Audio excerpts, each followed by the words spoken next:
Sometimes the most profound acts of kindness happen when we think nobody is watching. Sometimes a moment of unexpected compassion can change two lives forever. In King Halfdan's great hall, a pregnant maiden named Eydis stumbled in from the cold, exhausted and starving. Borgar the Broad, a giant Viking warrior, quietly offered her bread and a place to rest. Overwhelmed by the first warmth and food she'd known in days, Eydis fell asleep against his shoulder. When she woke at dawn in the warrior's protective arms, the entire hall had witnessed their quiet bond. The king himself made a decree that would bind their fates together. But what happens when a homeless stranger becomes the one thing that transforms the heart of the fiercest warrior in all of Norway? Before we jump back in, tell us where you're tuning in from, and if this story touches you, make sure you're subscribed, because tomorrow I've saved something extra special for you. The Great Hall of King Halfdan stood like a beacon against the Norwegian winter, its massive timber walls weathered by countless seasons of salt spray and mountain winds. Smoke curled from the central hearth, where logs as thick as a man's torso crackled and hissed, casting dancing shadows across the carved beams overhead.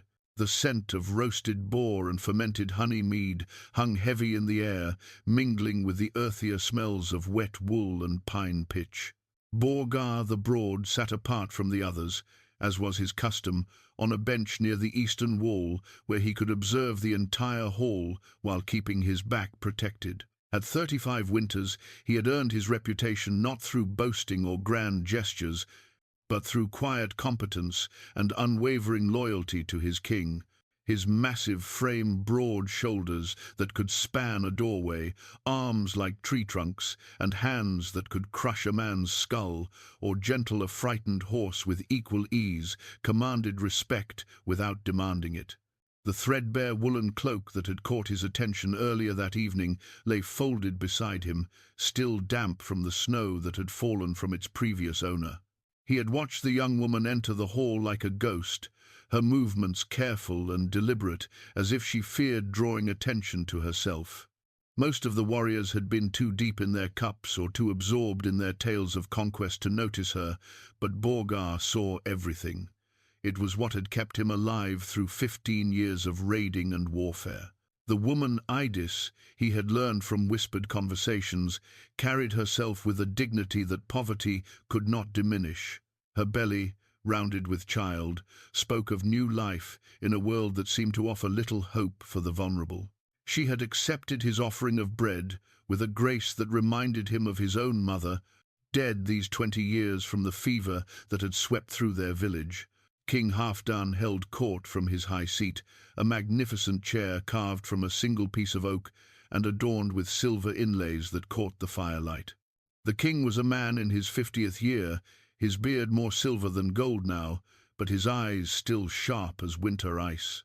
He had ruled this corner of Norway for 2 decades, expanding his territory through a combination of strategic marriages, calculated warfare, and an uncanny ability to inspire loyalty in warriors who might otherwise seek their fortune elsewhere. "Tell us again, Bjorn," the king called to a younger warrior who stood swaying near the fire, "about this merchant ship you encountered near the Faroe Islands." Bjorn Iron Tooth, barely 22 and still flush with the glory of his first successful raid, launched into his tale with enthusiasm that bordered on recklessness. "The Frisian dogs thought they could sail through our waters without paying tribute, my lord. Their ship was heavy with silver and amber, silk cloth from the eastern lands, and enough grain to feed a village through winter." The hall erupted in cheers and laughter, drinking horns raised high in celebration. Borgar listened with half an ear, his attention drawn more to the sleeping form beside him than to tales he had heard in countless variations over the years.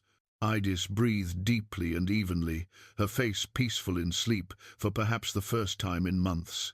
Her hand had somehow found its way to rest against his forearm, a gesture so natural and trusting that it stirred something deep within his chest, a protective instinct that had nothing to do with duty or honor and everything to do with simple human compassion. Across the hall, He caught the eye of Ragnar Cross-Eye, his closest friend and shield brother. Ragnar raised an eyebrow and gestured toward Eydis with a knowing smirk, but Borgar merely shrugged and turned his attention back to the king's court. There would be questions later, he knew. His warriors were good men, but they were also curious as cats and loved nothing more than a mystery to unravel. The evening wore on, and the tales grew taller with each round of mead. Olaf the Skald recounted the story of their raid on the monastery at Lindisfarne, embellishing details that had grown more heroic with each telling. Young Eric Redbeard challenged Gunnar the Swift to an arm-wrestling match that ended with both men on the floor and the crowd roaring with laughter. Through it all, King Halfdan watched and listened, occasionally offering praise or counsel, always aware of the delicate balance of personalities that kept his hall unified. As the fire burned lower and the crowd began to thin, Borgar noticed several of his men glancing toward him with barely concealed curiosity. It was unusual enough for him to allow anyone to sit so close he typically kept to himself, preferring solitude to the rough camaraderie that bound most warriors together. To have a woman sleeping against him, especially a pregnant stranger, was unprecedented. Thorfinn the Wise, King Halfdan's oldest advisor, approached the royal seat with measured steps. At 70 winters, he had served 3 kings and seen the rise and fall of a dozen jarls. His voice, when he spoke, carried the weight of experience and the quiet authority that came from decades of sound counsel. "My lord," Thorfinn said, his words carefully chosen, "the hour grows late and the hall will soon be ready for rest. Perhaps we should consider arrangements for our unexpected guest." King Halfdan followed the advisor's gaze toward Borgar and the sleeping Eydis. A thoughtful expression crossed the king's weathered features as he considered the situation. In a world where hospitality was both sacred duty and political necessity, the treatment of guests, even uninvited ones, reflected directly on a ruler's character and reputation. "She is under our protection now," the king declared, his voice carrying across the hall with quiet authority. "None shall speak ill of her presence or question her right to shelter and sustenance. Borgar has shown her kindness, and by extension, she is under my protection as well." The declaration sent a ripple of understanding through the remaining warriors.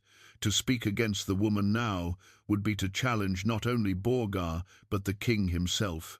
It was a masterful bit of political theatre, protecting both the woman's dignity and Borgar's reputation while establishing clear boundaries for future conduct. Eydis stirred at the sound of voices, her eyes fluttering open with the confused expression of someone waking in an unfamiliar place. For a moment, she seemed to panic, sitting upright and looking around the hall with wide, frightened eyes. Then her gaze settled on Borgar's calm face, and some of the tension left her shoulders. "Peace," Borgar said quietly, his voice barely above a whisper. "You are safe here." She nodded slowly, taking in her surroundings with growing awareness. The hall was magnificent beyond anything she had ever imagined, larger than some villages she had known, warm and dry and filled with the sounds of prosperity and security. The contrast to the cold, desperate weeks she had spent wandering the countryside was almost overwhelming. "I should not have imposed," she began, but Borgar raised a gentle hand to forestall her apology. "There is no imposition in seeking shelter from the cold," he replied. As if summoned by his words, King Halfdan rose from his high seat and approached them. His movement through the hall created a path as warriors stepped aside respectfully, but his manner remained approachable and kind. When he reached them, he studied Eydis with the same careful attention he might give to evaluating a potential ally or assessing a tactical situation. "What is your name, child?" he asked, his voice gentle despite its underlying authority. "Eydis, my lord," she replied, struggling to rise respectfully despite her condition. Borgar steadied her with a supporting hand, a gesture that did not go unnoticed by the observing crowd. "And the father of your child?" A shadow crossed Eydis's face, and her hand moved instinctively to protect her belly. "Dead, my lord. Lost to the sea these 3 months past." King Halfdan nodded gravely. The sea claimed many men, warriors, merchants and fishermen alike. It was a familiar tragedy in a land where survival often depended on the uncertain mercy of wind and wave. "Then you have twice the reason to accept our hospitality," the king declared. "A woman with child deserves protection, not judgment. You will have food, shelter, and safety within these walls for as long as you have need." The formal declaration rang through the hall like a royal decree, which in essence it was. By invoking his royal protection, King Halfdan had elevated a simple act of kindness into a matter of honor and law. To harm or turn away Eydis now would be to defy the king himself. As the evening finally drew to a close, and the warriors began to settle into their sleeping furs around the hall's perimeter, Borgar found himself facing an unusual situation. Traditionally, he slept alone near the eastern wall, his weapons close at hand and his back protected.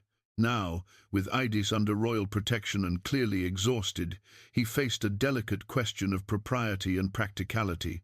The solution came from an unexpected source. Ingrid, the king's own daughter and a woman of 25 winters who had chosen to remain unmarried rather than accept any of the political matches proposed for her, approached them with a bundle of warm furs and a knowing smile.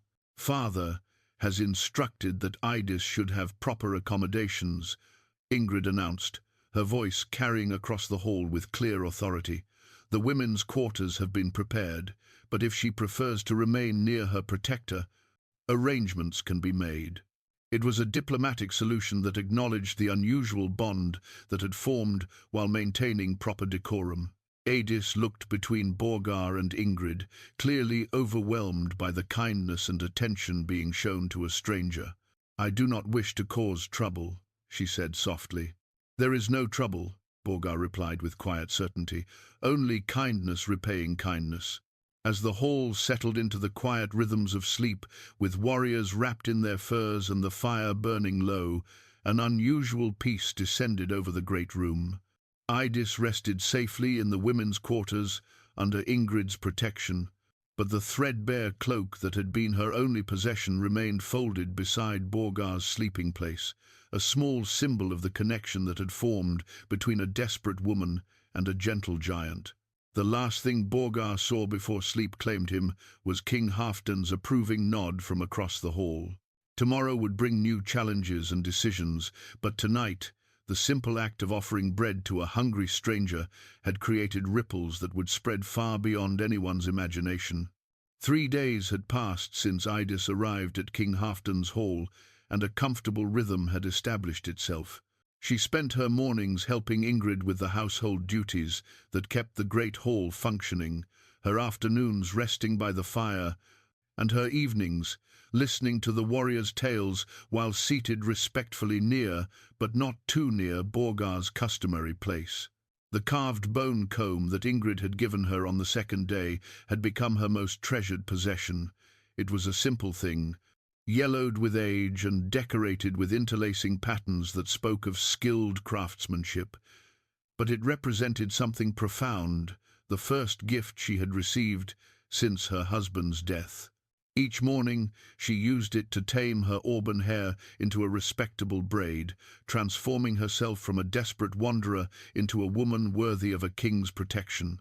On this particular morning, as frost painted intricate patterns on the wooden walls and the first pale light of dawn filtered through the smoke hole above, Eydis was awakening to what should have been another peaceful day. Instead, she was jolted from sleep by a pain so sharp and sudden that it stole her breath completely. The child within her womb, which had been restless for days, suddenly seemed to press downward with an urgency that sent waves of cramping through her lower back and belly. She pressed her hands against her rounded stomach, hoping the sensation would pass, but instead it intensified. Water, warm and unexpected, soaked through her sleeping dress and into the furs beneath her. Her gasp of alarm brought Ingrid immediately to her side. The king's daughter had been an early riser all her life, and her sleeping place in the women's quarters was close enough to respond quickly to any disturbance. "Eydis," Ingrid whispered, noting the wetness and the expression of panic on the younger woman's face. "How far along are you? Combinate Lars no distrite. How far along are you?" "8 moons, perhaps 9, Eydis managed between shallow breaths. "But it's too early. The child isn't meant to come yet." Ingrid's expression grew serious as she assessed the situation. She had assisted at enough births to recognize the signs, and everything she saw suggested that, ready or not, this baby was coming. The breaking of waters, the pallor of Eydis's face, and the way she instinctively curled inward all pointed to labor beginning in earnest. "Astrid," Ingrid called softly to her maidservant, a woman of middle years who had helped deliver half the children in the nearby villages. "Bring hot water and clean cloth, quickly but quietly." As Astrid hurried away, another contraction gripped Eydis with such intensity that she couldn't suppress a low moan. The sound carried farther than intended in the pre-dawn quiet, reaching the ears of the warriors who slept in the main hall beyond the women's quarters. Borgar had always been a light sleeper, a habit that had kept him alive through countless raids and battles. The moment he heard Eydis's distress, he was fully awake and moving toward the women's quarters before conscious thought caught up with instinct. Only the firm hand of Ragnar Cross-Eye on his shoulder stopped him from barging through the curtained entrance. "Easy, brother," Ragnar murmured. "That's women's business in there. Your charging in like a bull elk won't help anyone." But Borgar's sharp hearing caught every sound from beyond the curtain, Ingrid's calm instructions, Astrid's hurried movements, and most troubling of all, Eydis's increasingly frequent gasps of pain. Each sound hit him like a physical blow, awakening protective instincts he hadn't known he possessed. "She's frightened," he said quietly, more to himself than to Ragnar, "and alone." "She's got Ingrid and Astrid with her," Ragnar replied reasonably. "2 of the best birthing women in 3 kingdoms. The girl couldn't be in better hands." Logic told Borgar that his friend was right, but logic had little influence over the churning anxiety in his chest. For 3 days, he had grown accustomed to Eydis's quiet presence, her grateful smiles, the way she listened to the evening tales with genuine interest, rather than the forced attention most women showed to warriors boasting. Without realizing it, he had begun to think of her as someone under his personal protection, not just the king's.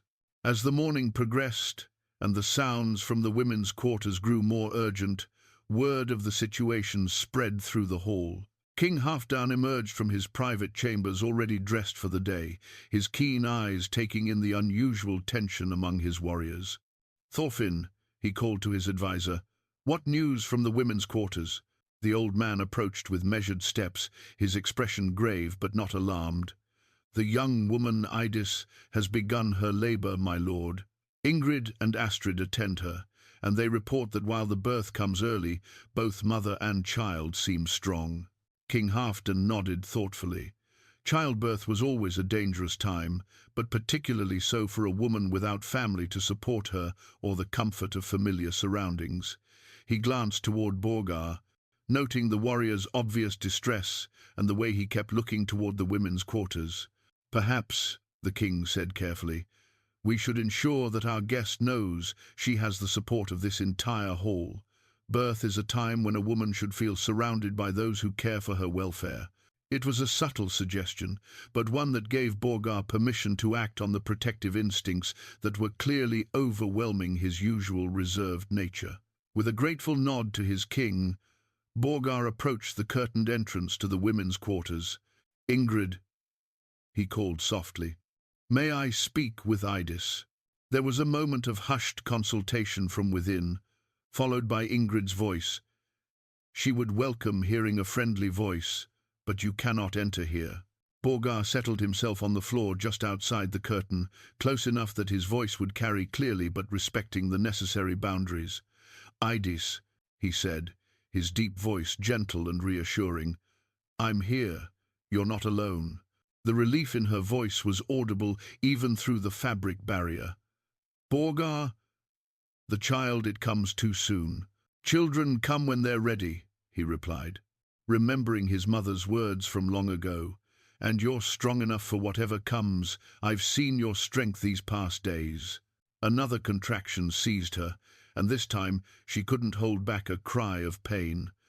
The sound sent a shock through Borgar that was almost physical in its intensity. He found himself pressing closer to the curtain, his hands clenched into fists as if he could somehow fight this battle for her. "Tell me about your husband," he said when her breathing steadied, instinctively knowing that distraction might help. "What was his name?" "Magnus," she replied, her voice gaining strength from the memory. "Magnus the Calm," they called him. "He was a fisherman, not a warrior, but the bravest man I ever knew. He would sail out in storms that kept other men ashore." "He sounds like a good man," Borgar said sincerely. "What would he say to you now?" A small laugh escaped her despite the pain. "He would tell me to stop being stubborn and let the women do their work. He always said I tried to control things that were beyond anyone's control." "Wise counsel," Borgar agreed. "Perhaps you should listen to him." As the day wore on, the entire hall found itself drawn into the drama unfolding in the women's quarters. Warriors who had faced death in battle without flinching now paced nervously, started at every sound, and jumped to attention whenever Ingrid or Astrid emerged for supplies.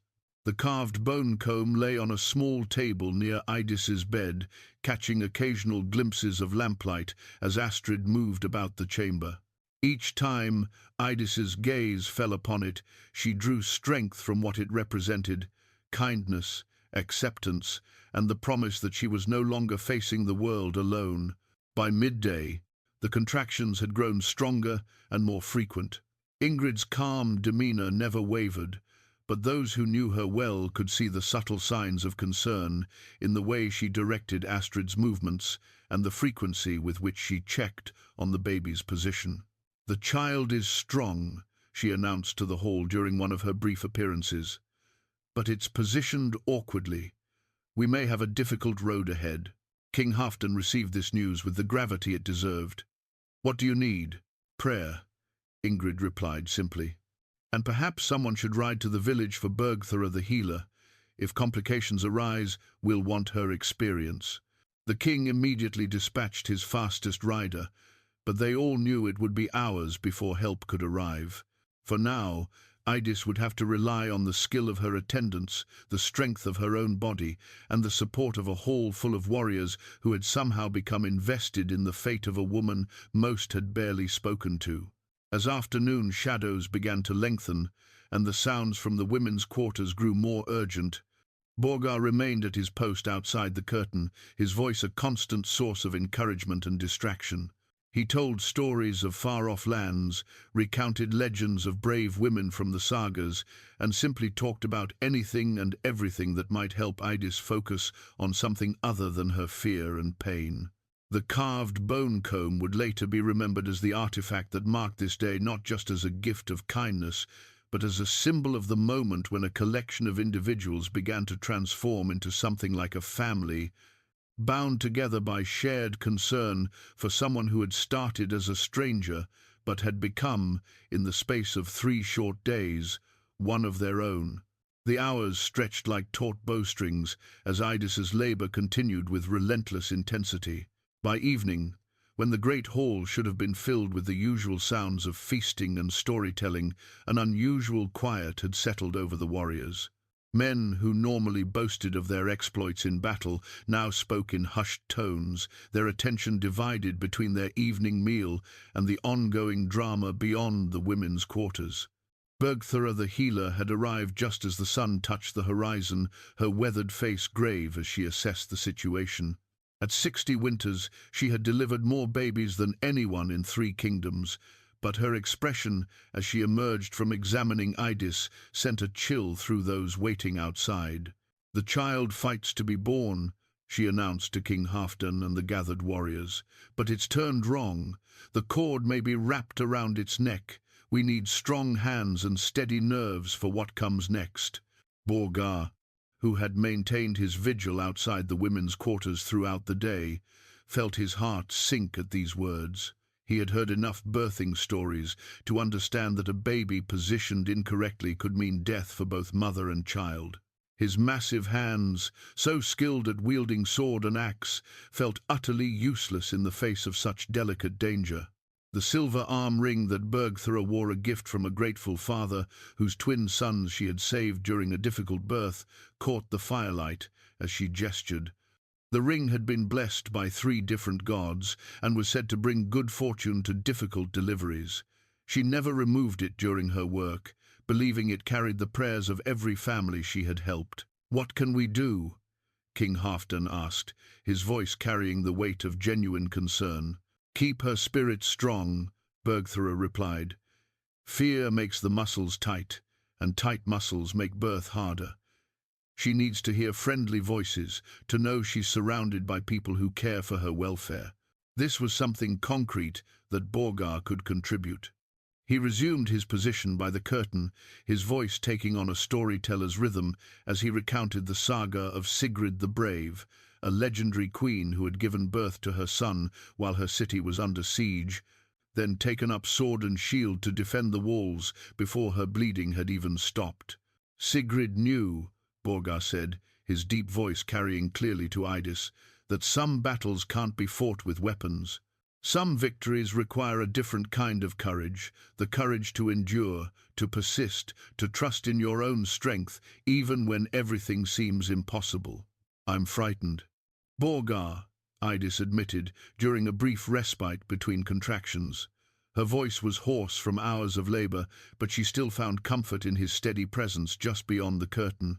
"Fear is natural," he replied. "I've been frightened in every battle I've ever fought. The secret isn't to eliminate fear, it's to act with courage despite being afraid.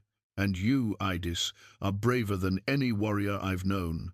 As the night deepened, the hall transformed into something resembling a military camp preparing for battle. Warriors took turns maintaining the fires, ensuring a constant supply of hot water and clean linens. Eric Redbeard, despite his youth and inexperience with such matters, proved surprisingly useful at preparing herbal teas from Borgar's collection of healing plants. Ragnar Crosseye, who had initially teased Borgar about his interest in the pregnant stranger, now found himself deeply invested in her welfare. He stationed himself near the main entrance, ready to ride for additional help if needed, and quietly organized the other warriors into shifts so that someone was always available to assist. "Strange how quickly a hall can change," Thorfinn the Wise observed to King Halfdan as they watched their warriors, men who typically solved problems with steel and strength, carefully tending to the domestic needs of one woman's crisis. "Not strange," the king replied thoughtfully. "Natural. We're built to protect those who need protecting. It's what makes us more than just killers and raiders." The wisdom in these words was not lost on the assembled warriors. Many had joined King Halfdan's service precisely because he understood that true strength lay not in conquering the weak, but in using power to shelter those who couldn't shelter themselves. As midnight approached, Borgar emerged once more from the women's quarters, her silver arm ring now dulled with sweat and worry. "The child still fights to turn," she announced, "but Eydis grows weak from the long struggle. If the baby doesn't come soon, we may lose them both." This was the news everyone had been dreading. Borgar felt something cold and sharp twist in his chest, a pain he hadn't experienced since watching his mother die all those years ago. The thought of losing Eydis, this woman who had somehow become important to him in the space of just a few days, was almost unbearable. "There must be something more we can do," he said, rising from his position by the curtain. Borgar studied his face for a long moment, noting the genuine anguish there. "Your voice gives her strength," she said finally. "Keep talking to her. Sometimes the will to fight comes from knowing someone believes in your ability to survive." Through the long night hours, Borgar continued his vigil. He told Eydis about his childhood in the northern fjords, about learning to fish from his father and to weave from his mother. He described the northern lights dancing across winter skies, the sound of whales singing in the deep waters, the smell of pine forests after rain. He painted pictures with words of a world full of beauty and wonder, giving her visions to focus on beyond her pain. Other warriors joined him as the night progressed. Olaf the Skald contributed verses from ancient poems about heroic mothers and magical births. Young Eric shared stories his own mother had told him about the goddess Frigg, who protected women in childbirth. Even gruff Gunnar the Swift, who typically had little patience for anything that didn't involve weapons or warfare, offered awkward but sincere encouragement. "My sister went through something like this," Gunnar said during one of his turns speaking to Eydis. "Thought we'd lose her and the baby both. But she's stubborn as a mountain goat, and now she's got 5 healthy children running around her husband's farm. You've got that same stubborn strength, I can see it." As dawn approached, bringing with it the pale grey light that filtered through the smoke hole above the central hearth, a change seemed to come over Eydis. Perhaps it was the accumulated effect of hours of encouragement, or perhaps the baby had finally found the correct position, but something shifted in the rhythm of her labour. Bergthora's voice, when it came from within the women's quarters, carried a note of cautious optimism. "The child turns. I can feel the head positioning correctly. Eydis, when the next contraction comes, you must push with everything you have left." The silver arm ring caught the early morning light as Bergthora worked, and for the first time in many hours, hope began to replace fear in the hearts of those waiting outside. The night had been long and frightening, but perhaps, just perhaps, it would end in joy rather than sorrow. Borgar pressed closer to the curtain, his voice steady despite the emotions threatening to overwhelm him. "You hear that, Eydis? Your child is ready to meet the world. And when it arrives, it will be born into a hall full of people already prepared to love and protect it." The moment Eydis's son entered the world, his piercing cry cut through the dawn air like a sword through silk, announcing his arrival to every soul within King Halfdan's hall. The sound was so clear, so strong, that even the warriors who had been dozing by the dying fire jolted awake with expressions of wonder and relief. Bergthora's voice rose in triumph from beyond the curtain. "A son, strong and healthy, with lungs like a storm wind." The cheer that erupted from the assembled warriors would have been appropriate for celebrating a great victory in battle. Men who had waited through the long night embraced each other, tears of relief streaming down faces that had seen countless battles, but few moments of such pure, uncomplicated joy. Borgar felt his legs give way beneath him, and he sank to the floor beside the curtain as emotion overwhelmed his usually controlled nature. The relief was so intense it left him shaking not from weakness, but from the release of fear he hadn't fully acknowledged until it was no longer necessary. The bronze baby rattle that King Halfdan produced from his personal treasures had been crafted for his own son, dead these 15 years, from a fever that took half the children in the kingdom. The rattle was beautifully made, with intricate knotwork designs and small bells that chimed softly when moved. It represented hope for the future, the continuation of life, and the king's generous heart in sharing something precious with those who had become dear to him. "Eydis," Bergthora called softly, "your son wants to meet his protectors. He keeps turning his head toward the sound of their voices." Permission granted by exhaustion and joy, Borgar was finally allowed to enter the women's quarters. What he saw there stopped him in his tracks. Eydis lay propped against several pillows, her auburn hair dark with sweat, but her face radiant with exhausted triumph. In her arms, wrapped in soft wool, lay the smallest human being Borgar had ever seen, a tiny, perfect creature with a cap of dark fuzz and eyes that seemed far too aware for someone who had entered the world mere minutes ago. "Borgar," Eydis said, her voice hoarse but warm with gratitude. "Meet my son, our son. In a way he would not have survived without your strength keeping me strong." The words hit Borgar harder than any battle blow he had ever received. To be included in such a moment, to be considered part of this new family that had formed from nothing but kindness and circumstance, stirred emotions he had kept buried for years. "He's magnificent," Borgar said quietly, approaching slowly as if sudden movements might break the spell of the moment. "What will you call him?" Eydis considered this for a moment, studying her son's face with the concentrated attention only a new mother could muster. "I had thought to name him Magnus for his father. But looking at him now, hearing how his voice carried throughout the hall, I think Sigurd fits him better. Sigurd, after your story of brave queens and difficult births. Sigurd is a name fit for kings," Borgar agreed, his voice rough with emotion. King Halfdan himself entered the women's quarters shortly after, bearing the bronze rattle and wearing an expression of grandfatherly pride that seemed to surprise everyone, including himself. At his age, he had expected never again to witness the mystery of new life beginning, yet here he was, as moved by this birth as if the child were his own blood. "Young Sigurd," the king said formally, "I welcome you to my hall and my protection. May you grow strong and wise, and may your mother find peace and prosperity under my roof."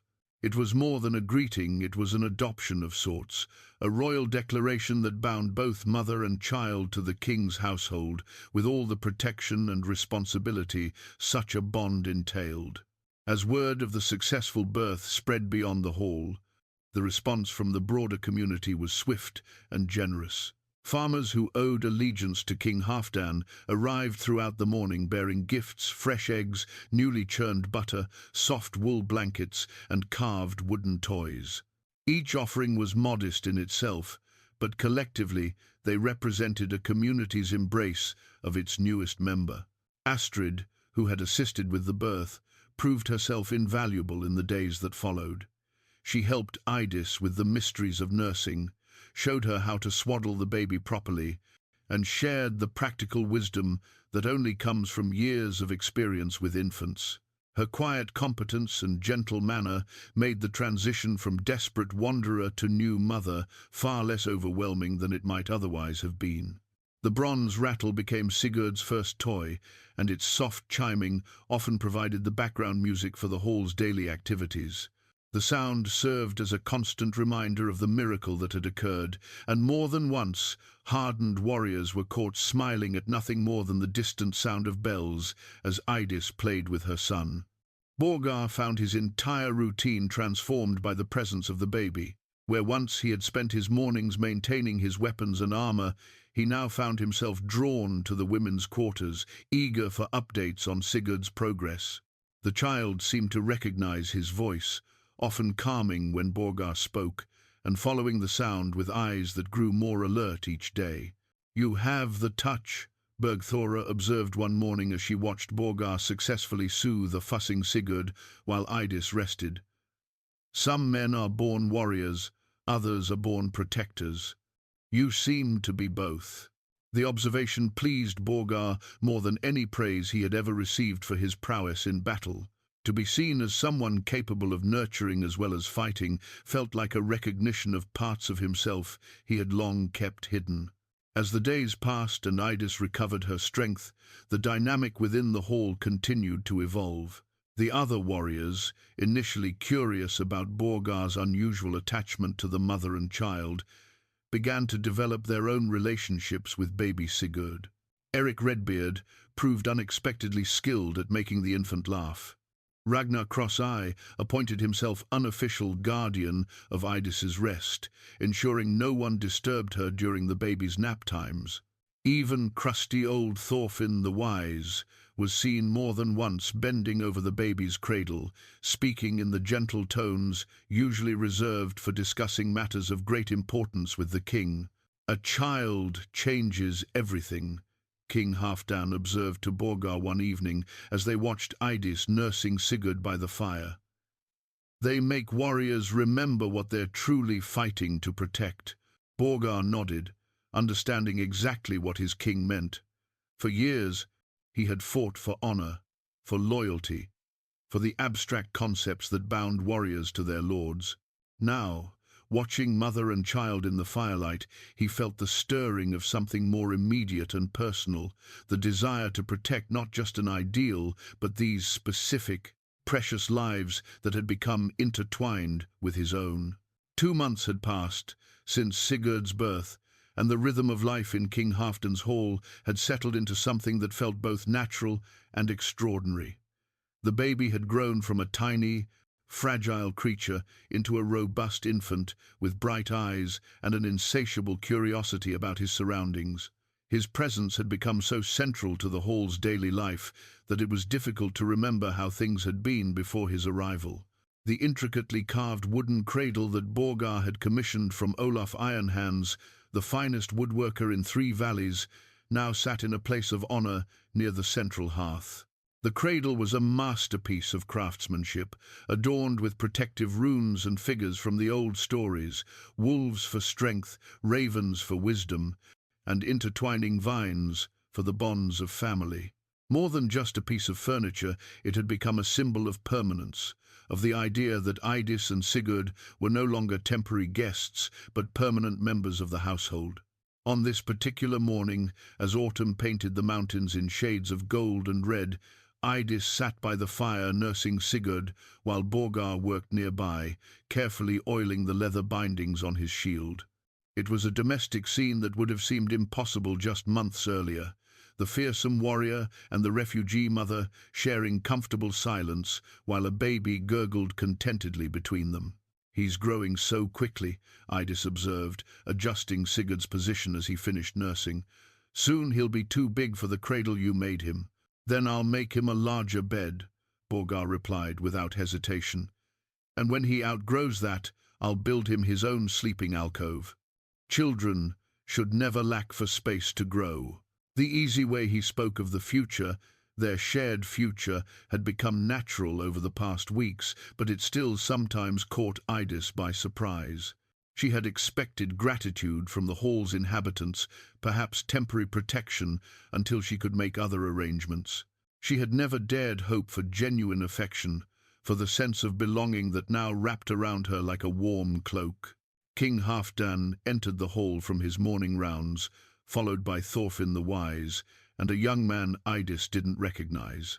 The stranger wore the travel-stained clothes of a messenger and bore himself with the urgency of someone carrying important news.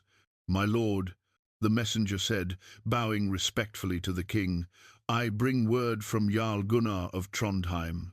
His daughter Astrid seeks alliance through marriage, and he proposes a match with your finest warrior as a token of friendship between our territories." The words hung in the air like smoke from a dying fire, and Eydis felt her stomach clench with sudden anxiety.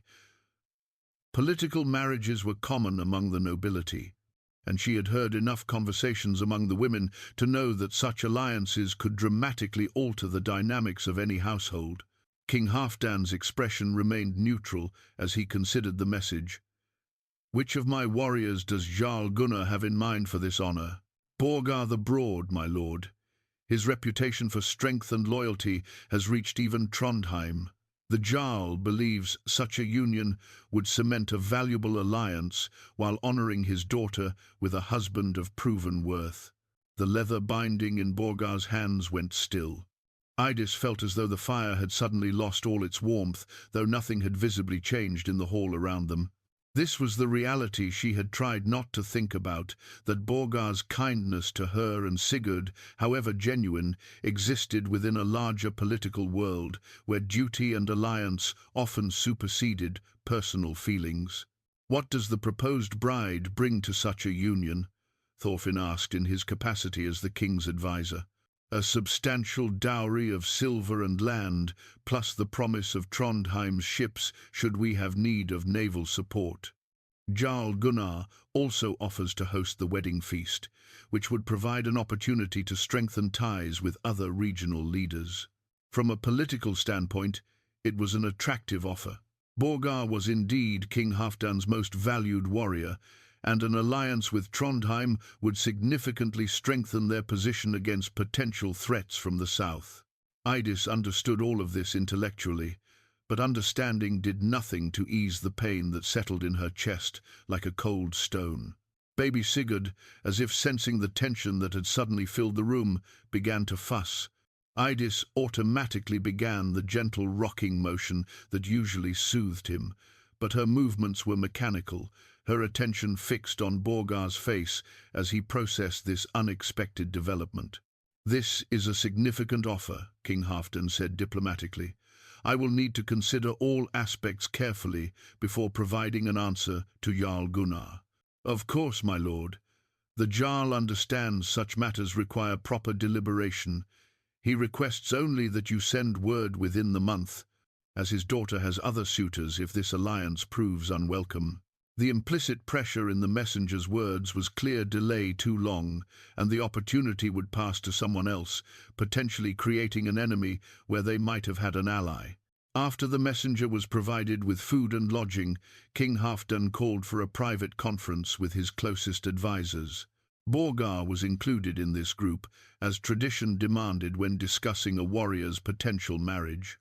Eydis found herself excluded, as was proper, but the carved cradle remained near the hearth, where snatches of conversation could be overheard. "The political advantages are undeniable," Thorfinn's voice carried clearly across the hall. "Trondheim's friendship would secure our northern borders and provide access to trade routes we currently lack. Astrid is said to be both beautiful and accomplished," added another advisor.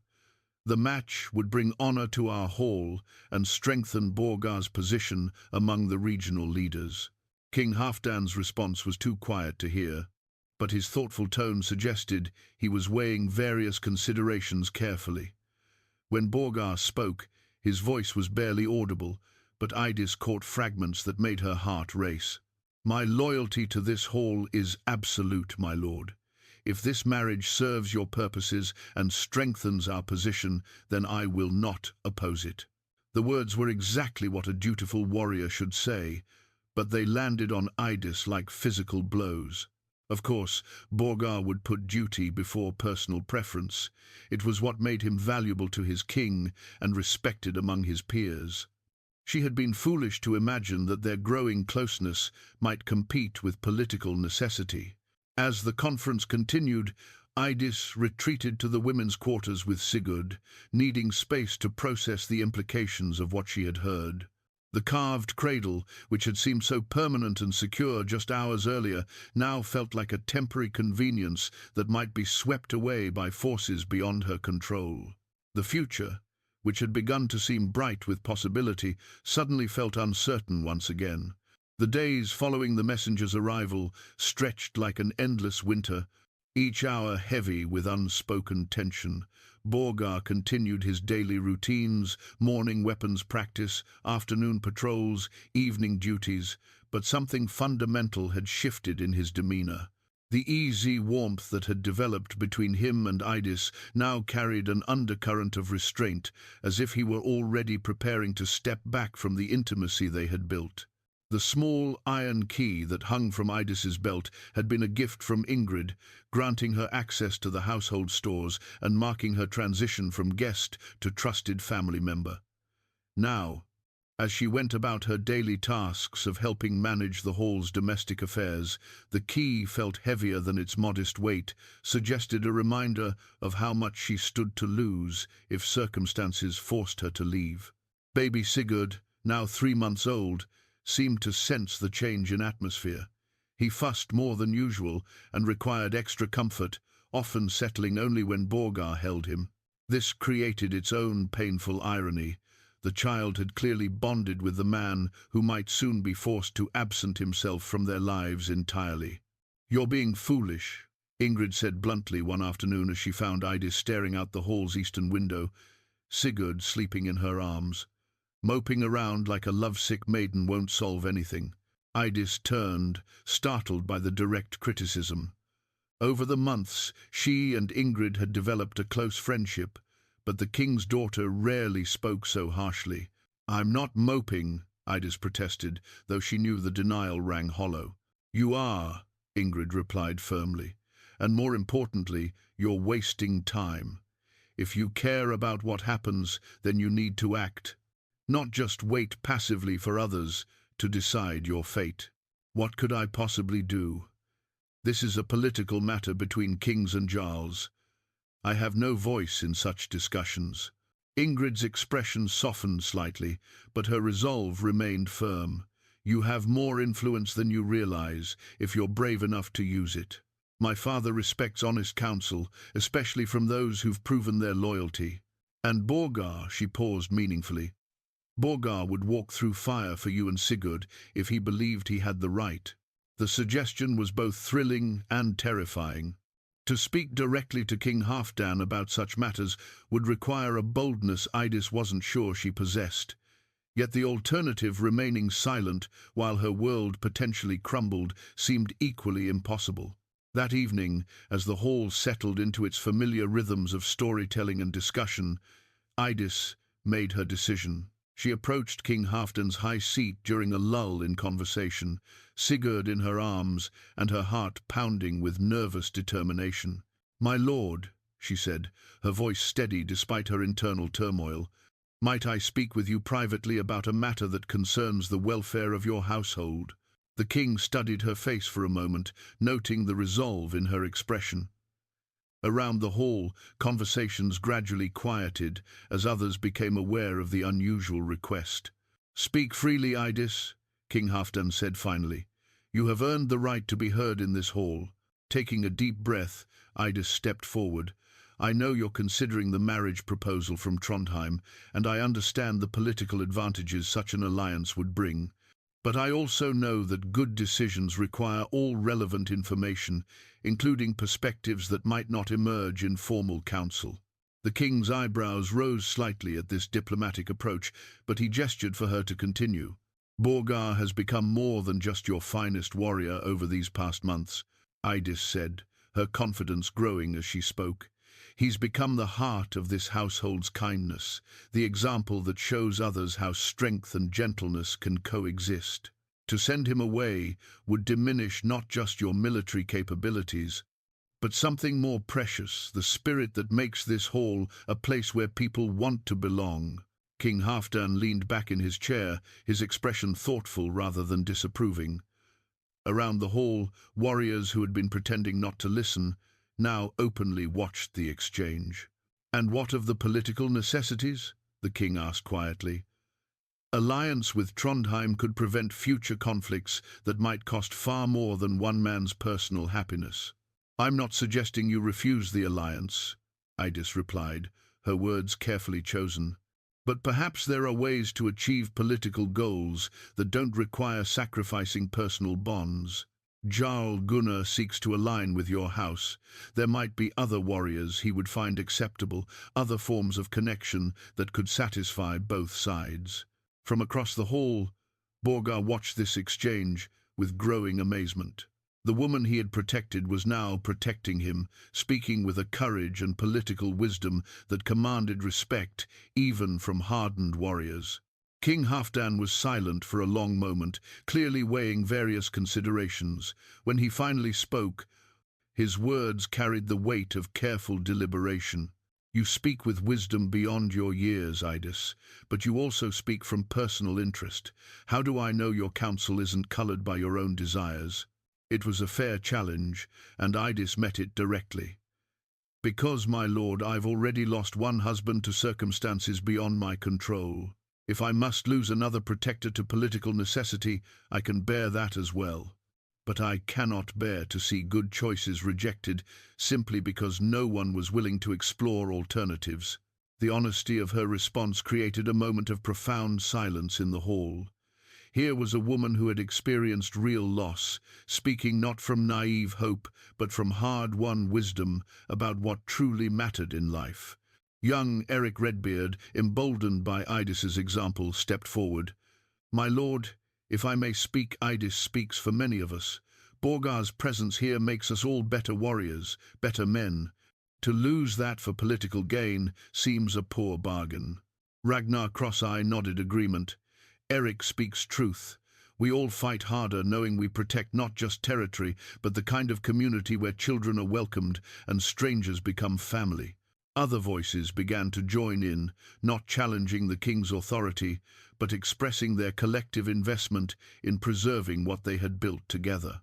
It was a remarkable moment of unity, sparked by one woman's courage to speak for what she believed was right. King Halfdan raised his hand for silence, his expression revealing nothing of his inner thoughts. "I will consider all that has been said tonight.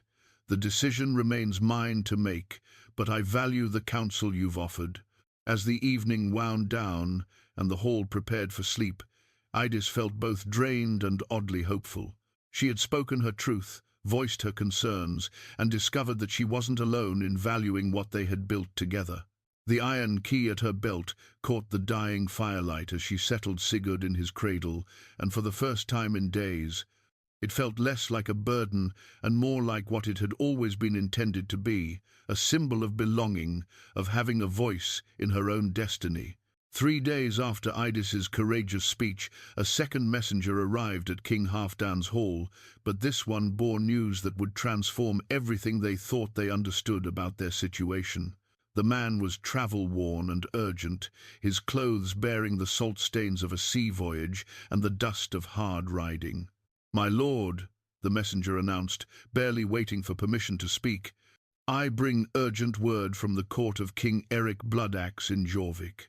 There has been a discovery, ancient documents found in the monastery archives that concern the lineage of Magnus the Calm, recently deceased fisherman of these lands." The ornate golden seal that the messenger produced from his leather pouch bore the unmistakable mark of royal authority. The seal was ancient, its surface worn smooth by generations of use, yet the intricate design remained clear, a dragon intertwined with a ship, symbols of both land and sea power. More importantly, it carried the weight of legal documentation that could alter inheritance rights and bloodlines. Eydis felt the blood drain from her face at the mention of her late husband's name. She clutched Sigurd more tightly, suddenly fearful of what revelations might emerge about the man she had loved and mourned. King Halfdan gestured for the messenger to continue, his expression grave with the understanding that such formal documentation rarely brought simple news. "The records show," the messenger continued, "that Magnus the Calm was not merely a fisherman, but the legitimate son of Jarl Thorvald, the Lost, who disappeared during a storm 15 years ago.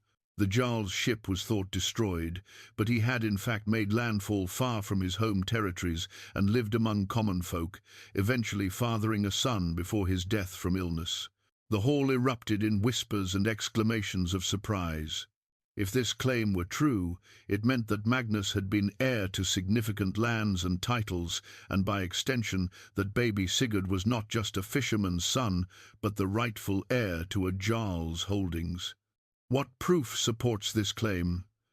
Thorfinn the Wise asked, his legal mind immediately grasping the implications. The messenger unfurled a carefully preserved parchment, marriage records, witnessed and sealed, documentation of birth, with the Jarl's own hand acknowledging his son, and this a ring that Magnus was said to wear, bearing the seal of his father's house. Borgar stepped forward, his face pale with recognition. "I've seen that ring. Magnus wore it on a chain around his neck. Eydis still has it among her few possessions." All eyes turned to Eydis, who nodded slowly. "It's true. Magnus treasured that ring, though he never told me its significance. He said it belonged to his father, but I thought it was simply a sentimental keepsake." The golden seal seemed to pulse with new meaning as the implications became clear. If the documentation proved authentic, Sigurd wasn't just a child under King Halfdan's protection. He was a noble heir with legitimate claims to lands and titles that would make him a valuable political asset in his own right. King Halfdan called for the ring to be brought forward, and when Eydis produced it from her small bundle of possessions, the match to the seal's description was unmistakable. The evidence seemed genuine, supported by multiple forms of documentation and physical proof. "If this is true," King Halfdan said slowly, "then young Sigurd is Jarl Thorvald's rightful heir, with claims to substantial holdings in the Eastern territories. More importantly, he would be a valuable alliance partner for any family seeking to strengthen their political position." The irony was not lost on anyone in the hall. Just days earlier, they had been concerned about Borgar being forced into a political marriage for alliance purposes. Now, suddenly, baby Sigurd himself had become a highly desirable match for noble families seeking advantageous connections. Eydis felt overwhelmed by the rapid transformation of her circumstances. "What does this mean for us?" she asked, her voice barely above a whisper. "It means," Thorfinn explained gently, "that you are no longer a widow seeking protection, but the mother of a young Jarl who will eventually command significant resources and loyalty. It also means that many powerful families will now view marriage alliances with your son as highly desirable." The golden seal caught the firelight as it lay on the table before them, and Eydis realized that this small object represented both opportunity and new dangers. Sigurd's noble heritage would ensure his security and provide him with advantages she could never have given him as a fisherman's widow. But it also meant that he would become the target of political maneuvering and strategic marriages from a very young age. "There's more," the messenger continued, producing additional documents. "King Eric Bloodaxe requests that the young Jarl be brought to court for formal recognition of his inheritance. He also suggests that establishing proper guardianship arrangements would be wise, given the child's valuable position." The implications of this suggestion sent a chill through Eydis. Royal guardianship often meant separation from family, with children raised in political households that could best serve their future interests. She might have secured her son's noble future, only to lose the right to raise him herself. Borgar, who had been listening intently to these developments, stepped forward with quiet determination. "My lord, if I may speak to this matter of guardianship." King Halfdan nodded permission, recognizing that Borgar's opinion carried particular weight given his relationship with mother and child. "Young Sigurd has thrived under the protection of this hall," Borgar said carefully. "His mother has proven her wisdom and strength, and he has grown strong under our care. Perhaps the best guardianship would be one that preserves these bonds while acknowledging his new status." It was a diplomatic way of suggesting that Sigurd might remain in King Halfdan's hall under Eydis's care, with appropriate recognition of his noble status. The proposal would satisfy the political requirements while preserving the family bonds that had formed over the past months. King Halfdan considered this suggestion thoughtfully. Such an arrangement would require formal agreements and political safeguards, but it's not without precedent for young nobles to be fostered in allied households. The messenger nodded agreement. King Eric indicated that he would consider various arrangements, provided they served the young Jarl's best interests and maintained proper political connections. As the evening progressed and the full implications of the discovery were discussed, Eydis found herself grappling with a mixture of emotions. Relief that Sigurd would have security and opportunities beyond anything she could have provided. Anxiety about the political pressures that would now surround her son from infancy. And gratitude that the bonds they had formed in King Halfdan's hall might not be severed after all. The golden seal would later be recognized as the artifact that changed everything, the tangible proof that transformed a desperate refugee and her child into key players in the complex political landscape of Viking society. But more than that, it represented the mysterious ways in which fate could intervene, turning what seemed like insurmountable problems into unexpected opportunities. Borgar approached Eydis as the formal discussions concluded, his expression mixing wonder with concern. "This changes everything," he said quietly. "Yes," Eydis agreed, studying her sleeping son's face as if seeing him for the first time. "But perhaps not in the ways that matter most. He's still the same child who needs love and protection, and we're still the same people who've chosen to provide that." The plot twist had indeed transformed their circumstances dramatically, but the bonds of affection and care that had brought them together remained unchanged, perhaps even strengthened by the knowledge that their unconventional family had been worth preserving after all. The week following the revelation of Sigurd's noble heritage brought a flurry of activity that transformed the quiet rhythm of King Halfdan's hall into something resembling a military campaign headquarters. Messages arrived daily from various nobles seeking audience, political advantage, or marriage alliances. The stakes had risen dramatically, and every decision now carried consequences that would ripple through multiple kingdoms. The ceremonial drinking horn that King Halfdan produced from his treasure chamber had belonged to his own father, carved from the horn of an aurochs and banded with silver rings that told the story of 3 generations of leadership.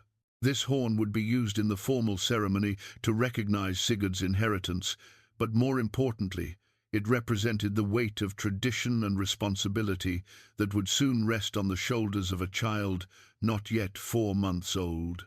Eydis found herself at the center of negotiations that would have been unimaginable just days earlier. Where once she had worried about having enough food for the next meal, she now faced choices about which political alliances would best serve her son's future. The transformation was dizzying, and she relied heavily on the counsel of those who had become her trusted advisors. "The offer from Jarl Gunnar has changed significantly," Thorfinn explained during one of their morning planning sessions. "Rather than seeking Borgar as a husband for his daughter, he now proposes a betrothal between young Astrid and Sigurd when they come of age. The political advantages would be considerable, uniting 2 powerful northern territories.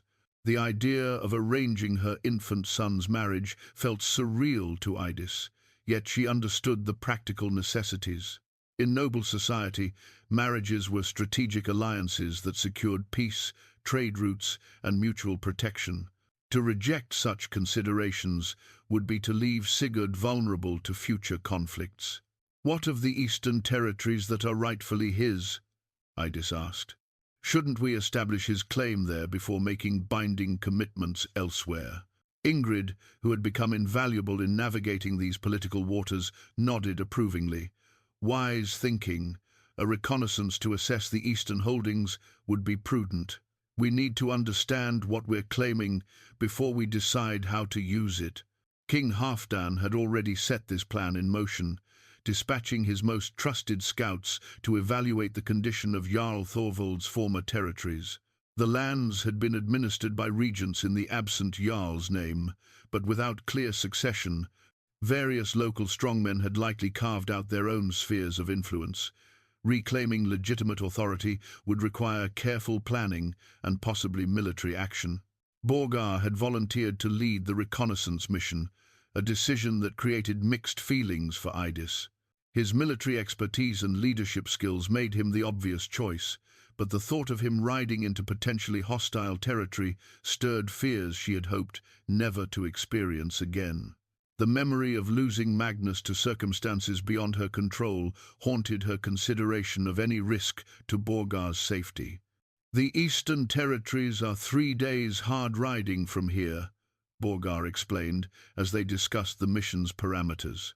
"If the reports prove accurate, we'll be dealing with at least 2 rival claimants who've been governing portions of the land in Thorvald's absence. They may not welcome news of a legitimate heir." The strategic challenges were considerable. Establishing Sigurd's claim would require diplomacy backed by the credible threat of force. Too aggressive an approach might provoke unnecessary conflict, while too gentle a touch might be seen as weakness that invited further challenges. "What forces will you take?" King Halfdan asked during their formal planning session. 20 men, Borgar replied after careful consideration. "Enough to command respect and handle minor resistance, but not so many as to appear overtly threatening to those willing to negotiate." Eric Redbeard immediately requested inclusion in the mission, as did Ragnar Crosseye and several other warriors who had become personally invested in Sigurd's welfare. The young Jarl had somehow managed to inspire fierce loyalty even as an infant, perhaps because his story represented the possibility that circumstances could change dramatically for the better. As preparations for the mission intensified, Eydis found herself grappling with fears she couldn't easily voice. The ceremonial drinking horn, displayed prominently in the hall as a reminder of the coming recognition ceremony, seemed to mock her with its implications of responsibility and heritage that came at such personal cost. "You're frightened," Ingrid observed one evening, as they watched Borgar and his selected warriors discussing tactical approaches to various scenarios they might encounter. "Terrified," Eydis admitted quietly. "I've just found stability, family, people who care about our welfare. Now we're sending them into danger to claim lands that Sigurd won't be able to rule for another 15 years. The danger exists whether we address it or not," Ingrid replied, with the practical wisdom that made her such a valuable advisor. "Unresolved succession claims invite conflict. Better to settle the matter decisively than to leave it festering as a source of future trouble." The logic was sound, but logic provided little comfort when contemplating the risks to people she had come to love. The bonds that had formed over the past months had created their own form of wealth relationships that gave meaning to survival, and the thought of losing any part of that felt almost unbearable. 2 nights before the mission's departure, King Halfdan called for a formal feast to honor the reconnaissance party and to conduct the preliminary ceremony recognizing Sigurd's heritage. The great hall was decorated with banners and filled with guests from allied territories who had come to witness the occasion. The ceremonial drinking horn was filled with the finest mead and passed among the assembled nobles as each offered formal recognition of young Sigurd's legitimacy. When it reached Eydis, she held the ancient vessel carefully, feeling the weight of generations who had drunk from it before her.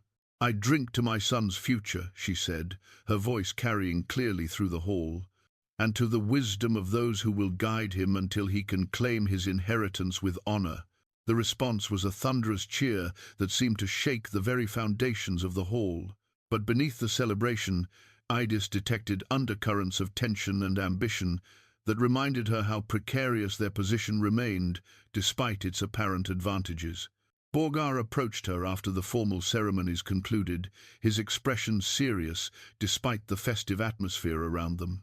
"I want you to know," he said quietly, "that whatever happens in the Eastern Territories, whatever political arrangements must be made for Sigurd's future, nothing will change what you and he have come to mean to this household. Your family now, in the truest sense." The words provided comfort, but they also carried an undertone of farewell that made Eydis's heart race with anxiety.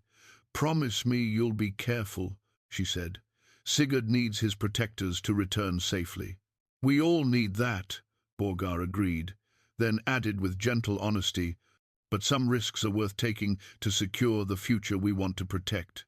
As the evening wound down and final preparations were made for the morning's departure, the ceremonial drinking horn was returned to its place of honor near the king's high seat.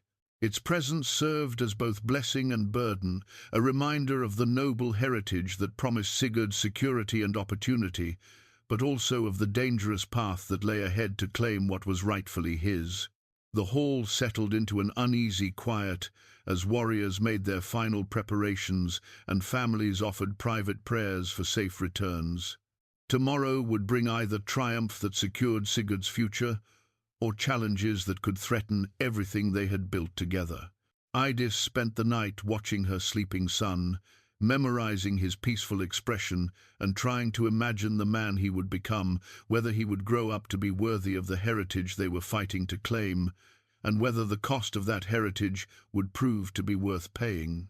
The ceremonial drinking horn caught occasional glimpses of firelight throughout the long night, its silver bands gleaming like beacons of hope in the uncertain darkness that surrounded all their futures. Dawn broke grey and cold over King Halfdan's hall as Borgar and his chosen warriors prepared for their departure to the Eastern Territories. The tension that had been building for days now crystallized into focused determination as 20 men made final checks of weapons, supplies, and horses. Each warrior understood that they rode not just for conquest, but to secure the future of a child who had somehow become precious to them all. The weathered leather map case that Borgar carried contained the most accurate charts available of Jarl Thorvald's former holdings, painstakingly copied from royal archives and supplemented with intelligence gathered from travelling merchants. The case was old but well maintained, its surface marked with the scars of countless journeys, and it represented the careful planning that would be essential for success in unfamiliar territory. Eydis stood in the doorway holding Sigurd, who seemed unusually alert despite the early hour, his bright eyes tracking the movements of the warriors as they mounted their horses. The baby had grown accustomed to these men's presence, and his calm demeanor suggested he felt safe even amid the obvious preparations for departure.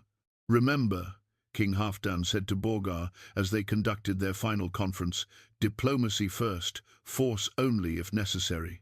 We seek recognition of legitimacy, not the destruction of those who've been governing in good faith during the succession's uncertainty." Borgar nodded gravely. "Understood, my lord.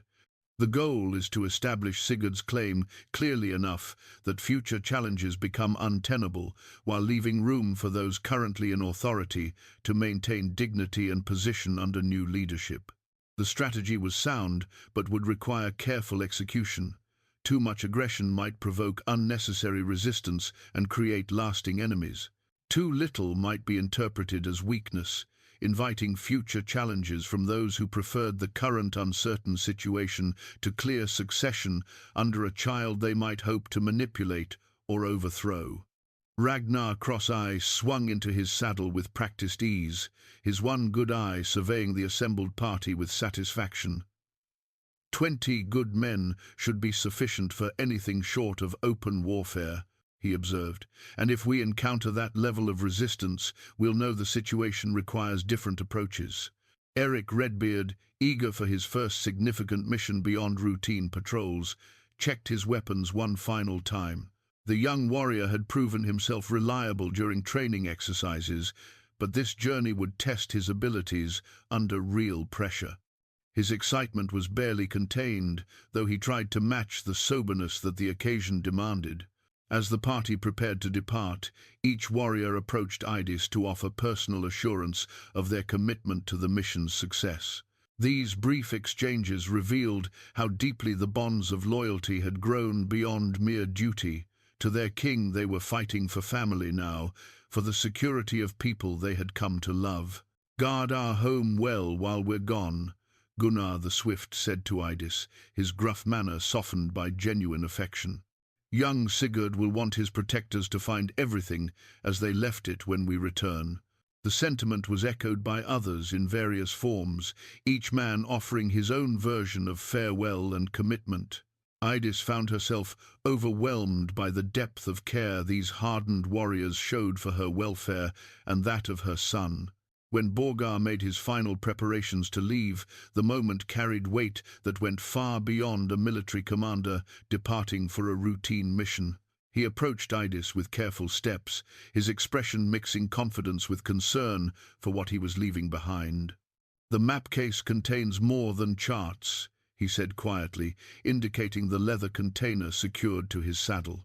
"There are letters of introduction, documentation of Sigurd's claim, and proposals for various political arrangements that might satisfy different constituencies in the Eastern Territories."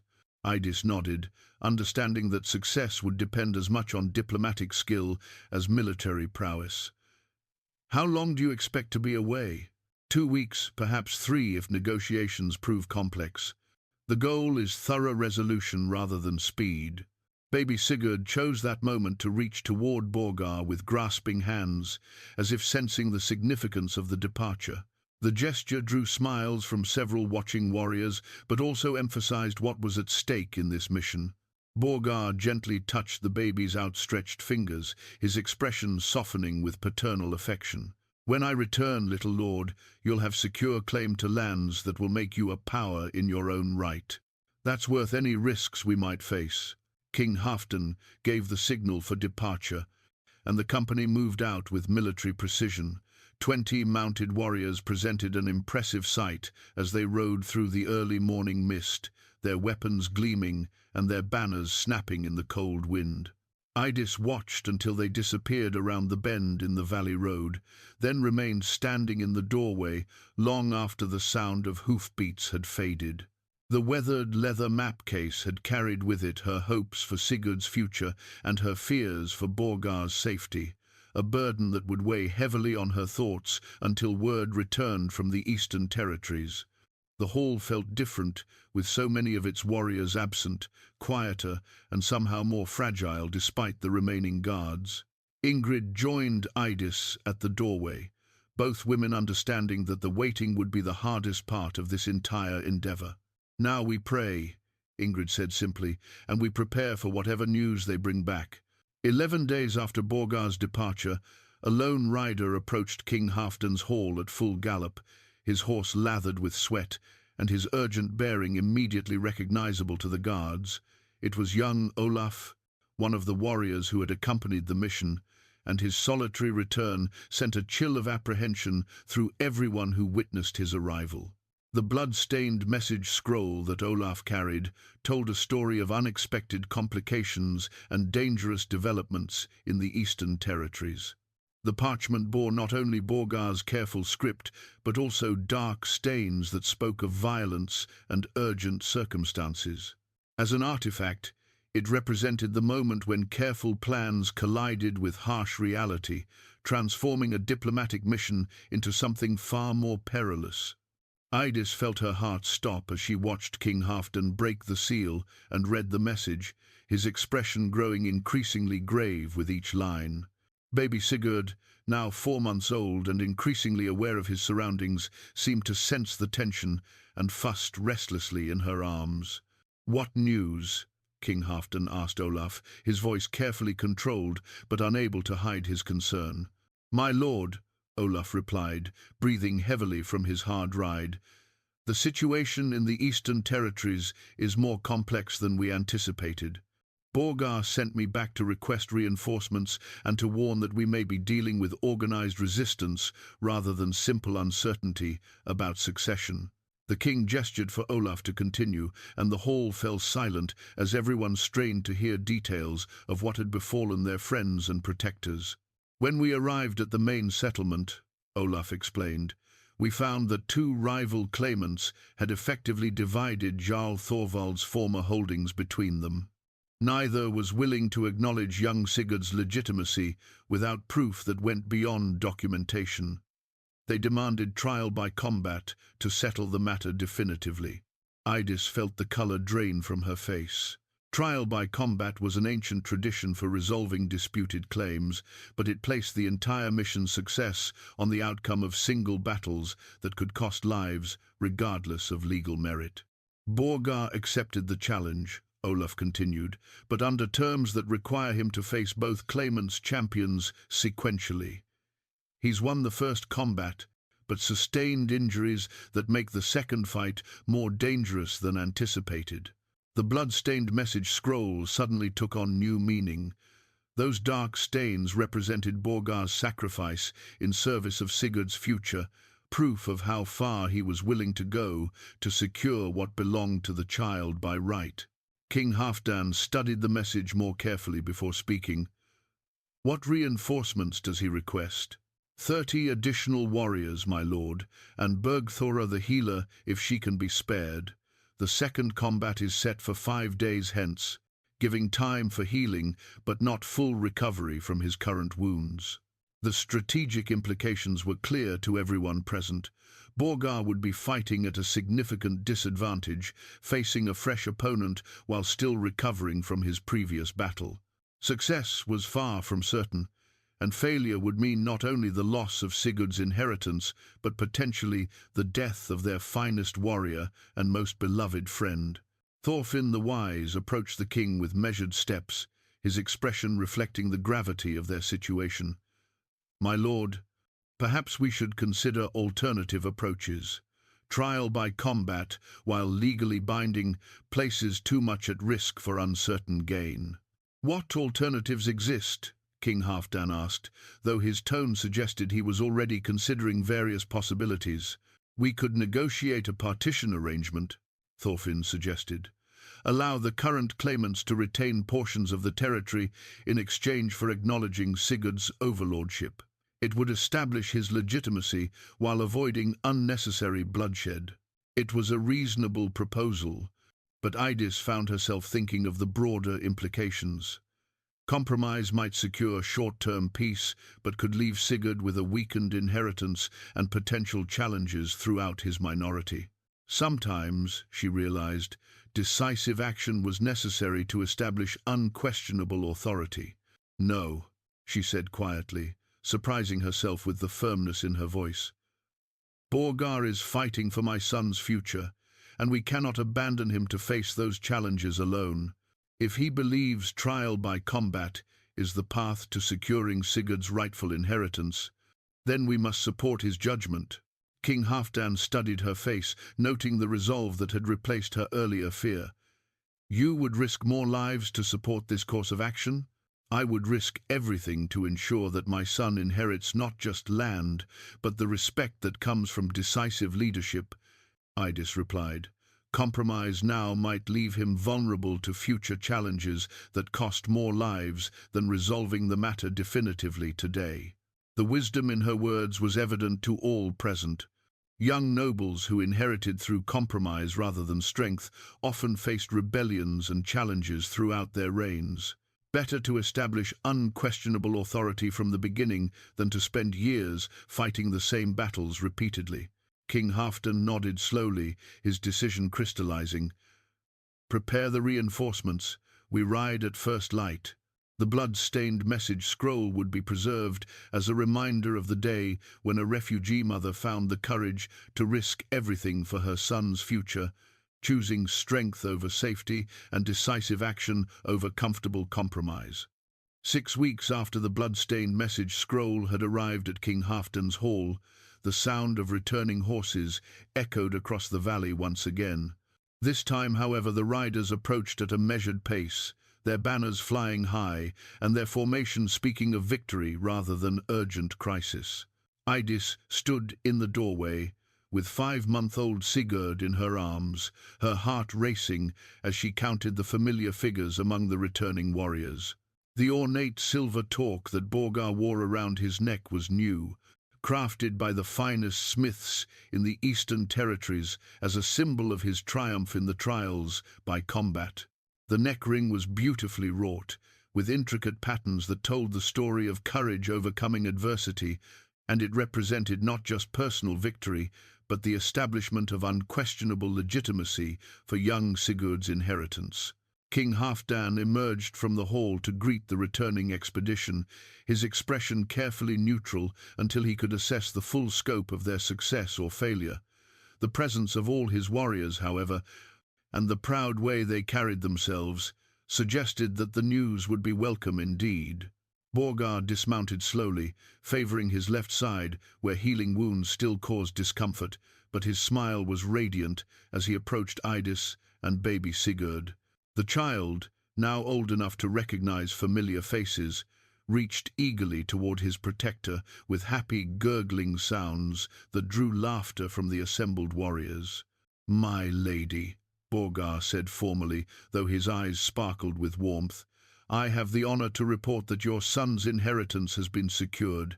The Eastern Territories acknowledge him as rightful heir to all of Jarl Thorvald's former holdings, and regents have been appointed to govern in his name until he reaches majority." The relief that flooded through Eydis was so intense it left her momentarily speechless. Months of uncertainty, weeks of fear, and days of agonizing worry suddenly lifted from her shoulders like a physical weight being removed. "The trials went well?" King Halfdan asked, though the ornate silver torque around Borgar's neck already provided much of the answer. "Better than expected," Ragnar Cross-Eye interjected with obvious pride. "Our Borgar not only defeated both champions, but did so with such skill and honor that the assembled nobles declared him worthy to stand as young Sigurd's champion until the boy can fight his own battles." Eric Redbeard nodded enthusiastically. "You should have seen it, my lord. The second champion was supposed to be unbeatable Harold Ironfist, who'd never lost a single combat. But Borgar fought with such determination, such perfect technique, that even his opponent acknowledged the righteousness of our cause. The silver torque caught the afternoon sunlight as Borgar moved, its polished surface reflecting the sky like captured starlight. More than just decoration, it served as visible proof of legitimacy that would be recognized throughout the Northern Territories. "What of the current administrators?" King Halfdan inquired, ever mindful of the practical aspects of governance. "Most have agreed to continue in their positions under the new arrangement," Borgar replied. "They were governing competently in Thorvald's absence, and continuity serves everyone's interests better than upheaval. The transition has been remarkably smooth." As the returning warriors shared details of their success, Eydis found herself studying her son's face with new eyes. Sigurd would grow up not as the child of a desperate refugee, but as a young noble with secure lands, loyal retainers, and the respect that came from legitimate authority properly established. The future that had seemed impossible when she first stumbled into this hall was now assured reality. "There's more," Borgar said quietly, drawing her attention back to the present. "The Eastern nobles, impressed by the wisdom of your counsel through our negotiations, have formally requested that you serve as advisor to the Regency Council. Your voice would help guide decisions affecting Sigurd's territories until he's old enough to rule directly." The proposal was both honor and responsibility, acknowledging that her maternal devotion had produced political wisdom worthy of respect. It also meant that she would have direct influence over her son's inheritance, rather than merely hoping others would serve his interests faithfully. King Halfdan smiled with genuine pleasure at this development. "It seems our hall has produced not just a great warrior, but a counselor whose reputation extends far beyond our borders. We are proud of the recognition you've earned, Eydis." As evening approached and the returning warriors settled into the familiar rhythms of hall life, Eydis reflected on the extraordinary journey that had brought them to this point. From desperate wanderer to trusted advisor, from homeless refugee to mother of a young Jarl, the transformation still seemed almost impossible to believe.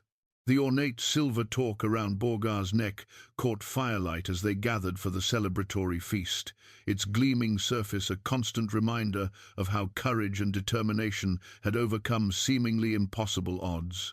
But more than that, it represented the bonds of chosen family that had made victory possible. Baby Sigurd, now contentedly nursing while the hall filled with laughter and storytelling, would grow up knowing nothing of desperation or uncertainty. He would be raised by people who had chosen to love and protect him, surrounded by the security that came from legitimate authority, properly won and wisely administered. Later that evening, as the celebration wound down and the hall prepared for sleep, Borgar approached Eydis with careful steps. The silver torque seemed to glow in the dying firelight, but his expression was gentle rather than triumphant. "You made the right choice," he said quietly, demanding decisive action rather than comfortable compromise. "Sigurd will inherit strength, not just land." Eydis nodded, understanding that their unusual family had been forged through trials that tested every bond between them. They had chosen each other repeatedly in moments of crisis, in times of doubt, and in instances when easier paths were available. The silver torque would remain a treasured artifact in their household, a reminder of the day when love proved stronger than fear, when determined courage overcame impossible odds, and when a collection of strangers became a family worthy of any challenge the future might bring.